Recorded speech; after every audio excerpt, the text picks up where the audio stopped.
You don't need to skip your $5 lattes if you want to get rich. This kind of advice is everywhere, and a lot of times it's from rich people who are shaming you. If you wanted to save $1 million, you would have to skip over 180,000 daily cups of coffee. No problem, guys. It'll only take you 498 years to save that $1 million. These are what I call $3 questions. I would rather have you focus on $30,000 questions that can put hundreds, thousands, even millions of dollars back in your pocket. In this video, I'm gonna go over 10 ridiculous pieces of personal finance advice. You can just take it, ignore it all. Number 10 is especially controversial because it's like a religion in America. But if you're not careful, it could end up costing you hundreds of thousands of dollars with no end in sight. Number 1, sweating the small stuff. Now, I've already talked about your $5 coffee, but this also includes avocado toast, brown bagging your lunch every single day, clipping coupons, or anything that emphasizes extreme frugality. If you want to cut back on expenses, I don't mind. I cut back on expenses myself, but I recommend the CEO approach. That stands for cut costs, earn more, and optimize your spending. Let me show you how I do it. For cutting costs, I take a look at my top 2 to 3 discretionary expenses. Usually that's things like eating out. Aim to cut those by 20 to 50% over the next 6 months, but do it gradually. If you try to do it overnight, you're almost always going to revert back to your old ways. It's basically impossible to undo years and years of behavior overnight. Let's say you're eating out 5 nights a week, you freaking Chipotle gobbler. Try cutting back to 4 nights a week to start. Now that might sound silly. Ramit, why don't I just go to 1? I'll tell you why you don't go to 1, because you're gonna freaking fail. Stick with me. Your way hasn't worked. Why don't we do it my way? Try cutting back to 4 nights a week to start. The month after that, you might go down to 3 and then 2. Before you know it, you've cut 50% from that category and you have done it sustainably. If you do this with yet another discretionary expense, you can cut another 20 to 50%, and suddenly you have a lot of extra savings every single month. You can reallocate that to savings, investing, even guilt-free spending on something you actually care about. Then you can focus on the next part, which is to earn more. There's a limit to how much you can cut back, but there's no limit to how much you can earn. And a good place for a lot of people to start this is in salary negotiation. Now, I cover this in my book. I have lots of free material on this. In fact, I have a video, You're Underpaid. Here's the script to fix it. But if you're doing great work, the chances are your boss might increase your salary, but they're not just gonna do it if you sit around, breathe oxygen. Hey, I'm so good at Excel. Where's my money? That's not how it works. You need to negotiate. You need to learn the skill. By the way, if you negotiate just once, that can be worth millions of dollars over the course of your lifetime. Let me show you. Let's say you're 25 and you negotiate a $5,000 raise. If you invest that extra $5,000 every single year, assuming a 7% real return, by age 65, you would have just over $1 million. And that's not even accounting for future raises based on a higher salary. So a short negotiation conversation can pay off many times over. There are other ways to earn more money. You can try freelancing with the skills you already have. After you're earning more, then you can go on to the O part of the CEO strategy. This is where you call your internet company, you ask if they have any promotions coming on. You call up your credit card company. If you have debt, you try to negotiate a lower APR on that debt. Or if you don't have debt, you make sure you maximize the perks that your card comes with. Again, all of this covered in my book, I Will Teach You to Be Rich, in great detail. Forget the small stuff, focus on the CEO approach. Personal finance is not about trying harder. It is way more focused on psychology and behavior.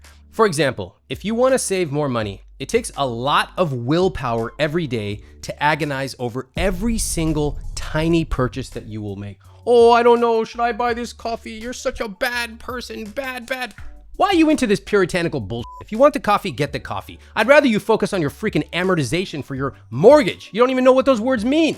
I'm gonna teach you. That's why you're on this channel. That's why you click subscribe right now, so you can focus on the big stuff, not this bullshit. Now, you can automate your money to simplify and actually automatically save more without even trying. My conscious spending plan can help you get started. And it's free. It's easy to follow. It's way more effective than a freaking budget with 9,000 rows tell you nothing. You don't need to download an app. You don't need to create a fancy spreadsheet. Here's how it works. First, you have your fixed costs, your rent, mortgage, utilities, any extra debt. Ideally, you want this to be around 50 to 60% of your take-home pay. Let me stop you right there. I know you're about to go, oh, it sounds like a lot of numbers, so complicated math. Do you know what percentage of your net income your fixed costs are? If you don't, it's it's going to be very hard for you to build serious wealth because you're basically operating blind. And meanwhile, you're tracking the price of pickles, which is totally irrelevant, but you don't know these 4 key numbers. Stick with me. Your fixed costs should be below 60% of your take-home pay. If you are in an expensive city, it's probably going to be closer to 60% unless you're earning a lot of money. The next category is investments. I recommend 10% of your pay goes towards this. Now, if you're already maxing out your employer match at work with a 401k, you could look into starting something like a Roth IRA. Or if your income is too high for that, you can open up a taxable brokerage account. The third category is savings. Don't try to save. I don't try to breathe oxygen, I just do it. I don't try to save, I just do it. 5 to 10% of your take-home pay should be automatically transferred into a high-yield savings account every month. That way, you don't even have to think about it. This is what people mean when they say pay yourself first. By the way, if you want to save more, you might bump that to 15%. You can actually automate it so the money gets transferred the minute your paycheck hits your account. It's almost like you never even had it. But all of a sudden, you're saving hundreds, sometimes thousands per month. Finally, listen closely, you have 20 to 35% of your take-home pay left over for guilt-free spending. I know what you're thinking. That's a lot of money, Ramit. Yes. And you still handled your fixed costs, you still saved, you still invested, and you still have money left over to eat out, go out, travel, do whatever you want. This category, guilt-free spending, is where you can spend on the things you love. Everything else in your system is under control. You can spend on the things you want, guilt-free, clothes, drinks, food, whatever. If you love going out to eat, you want to try new restaurants, maybe you can actually spend more going out. Or if you're into health and fitness, maybe you hire a nutritionist or personal trainer. Point is, you can do it guilt-free. Now, the next piece of advice is one that I frequently get in my comments from someone typically earning about $60,000 to $70,000, and they are giving me tax advice. First of all, can I just dispel one of the biggest myths in America, that if you raise taxes on the wealthy, they will leave? Are you guys delusional? Do you not have 2 eyes? Wealthy people tend to live in areas with high taxes. We love it. Why? Because these areas are more densely populated. There are more services, more businesses, more talent to recruit for our businesses, and there are a lot of higher paying jobs as well. Importantly, wealthy people tend to be older. Older people have social networks in place. And so if taxes go up a little bit, you think they want to move away, leave their factories, leave their families, leave everything they know, also they can save $100,000? That is not meaningful to wealthy people. Plus, taxes are historically low for wealthy people. Now, it is true that there are a lot of people moving from expensive states to lower cost states. Yeah, housing is really expensive, especially in states like California, Washington State, New York. Housing is a major problem. That is why I am a YIMBY. I'm somebody who wants to build tons more housing so that we can lower those housing prices for everybody. But we are talking about the wealthy moving to lower tax states because their taxes went up a little bit. That rarely happens. A lot of the data is documented in one of my favorite books, The Myth of Millionaire Tax Flight. Get this book and read it. And on a personal note, I love paying my taxes. When I have a massive tax bill, you know what that means? I was very successful financially speaking. And that means my taxes can go to things like social services for the poor, public schools, and so much more. Do they go to every single thing I want? No, that's not the way countries work.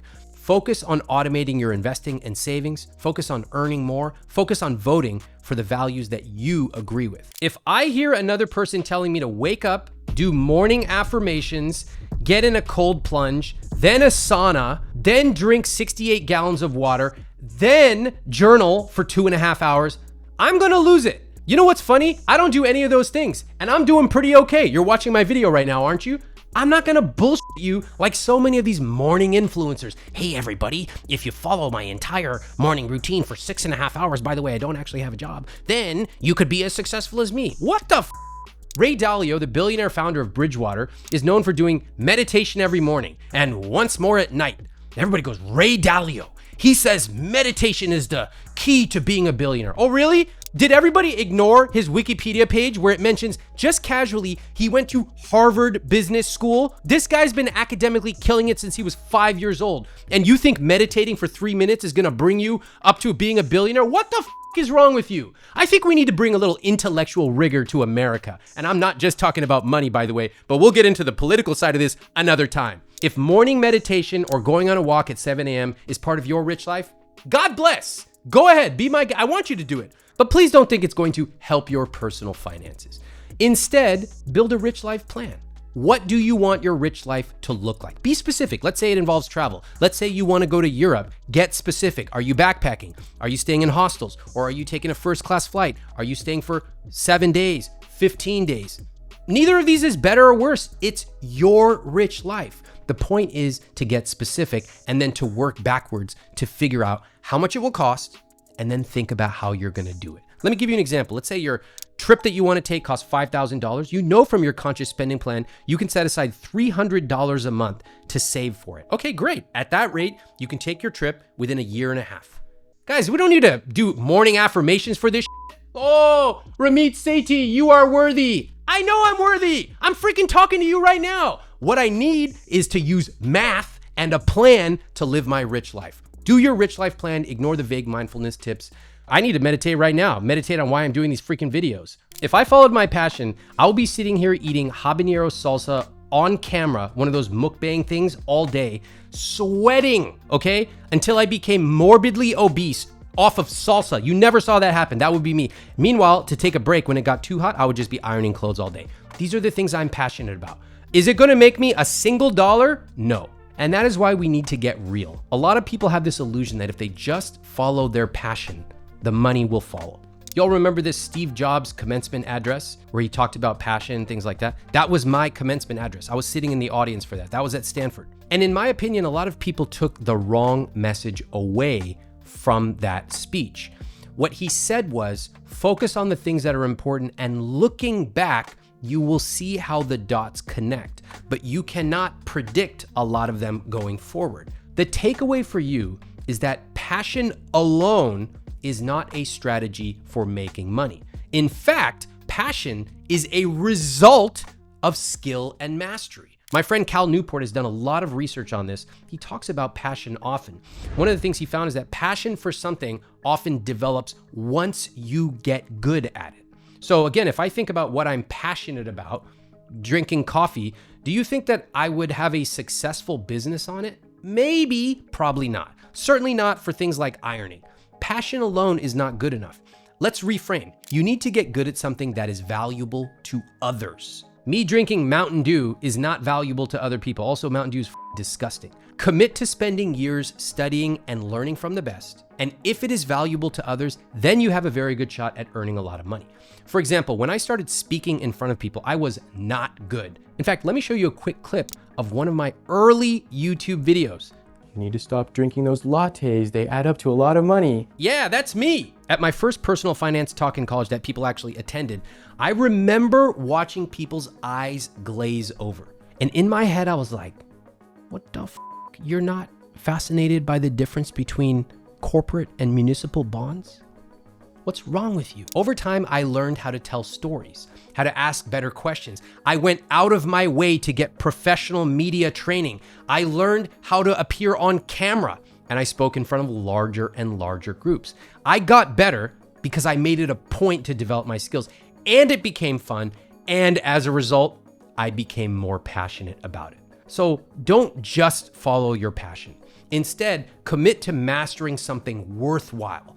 To start, try buying a couple of books on something that you're interested in. A $10 book is someone's life work. They are sharing insights that took them years to learn, and you can get it for $10 and read it in one sitting. Amazing. In fact, I have a book buying rule, modestly called Ramit's book buying rule. If you're even remotely interested in buying a book, just buy it.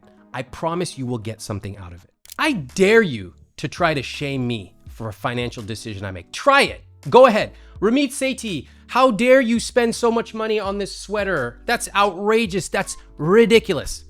Do I give a f*** what some rando tells me I should or should not spend my money on? Can I afford it? Yes. Do I love it? Yes. What else do I need to know? I don't need to justify my life to you. And that's the kind of energy I want you to have when it comes to this shame-driven advice. It's often disguised as tough love. We've all heard Dave Ramsey saying you should eat rice and beans and that there's no excuse to use a credit card. Maybe in 1968. Or Kevin O'Leary from Shark Tank saying clothes are a waste of money. Guy wears custom suits.